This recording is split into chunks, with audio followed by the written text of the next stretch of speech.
What China also wants to control is the narrative. We told you last week how they're ready to publish a book already on their epic response to this pandemic.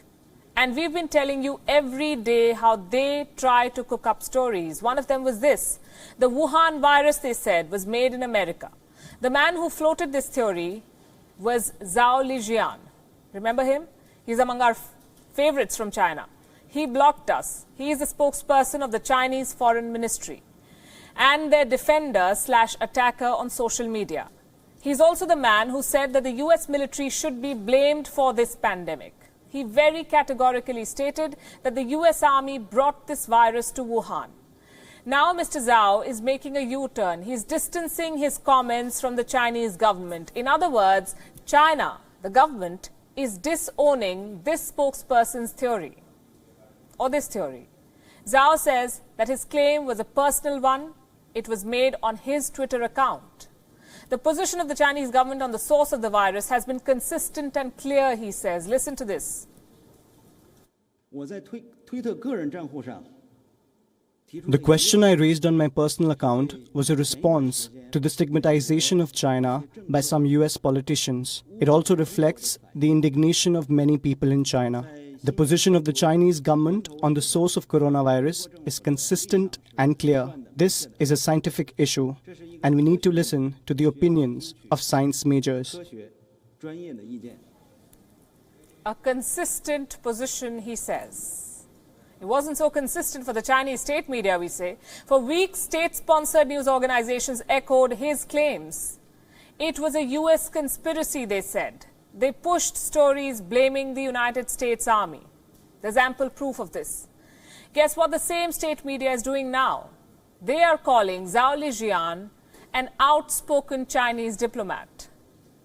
The headline is on your screen. China's Global Times says blaming the US was a smart move. It says Mr. Zhao was only using American tactics against the Americans. Well, what tactics is he using now? Zhao Lijian is now talking about strengthening cooperation with the United States. Believe it or not, he says Donald Trump and Xi Jinping have reached consensus and are working together in this fight.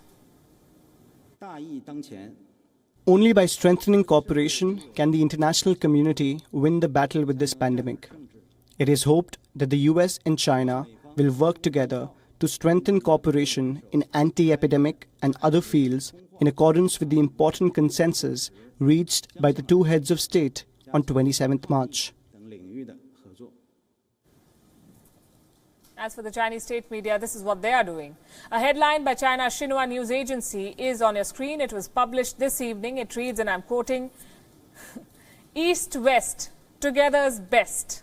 It's a bit cheesy. It goes on to say, mutual assistance has existed from the start between China and the United States. Well, they may want to recheck the meaning of the word start. A few weeks back, they were fighting over trade.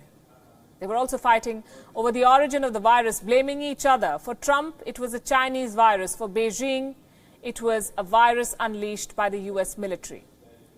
He says ethnicity does not cause the virus.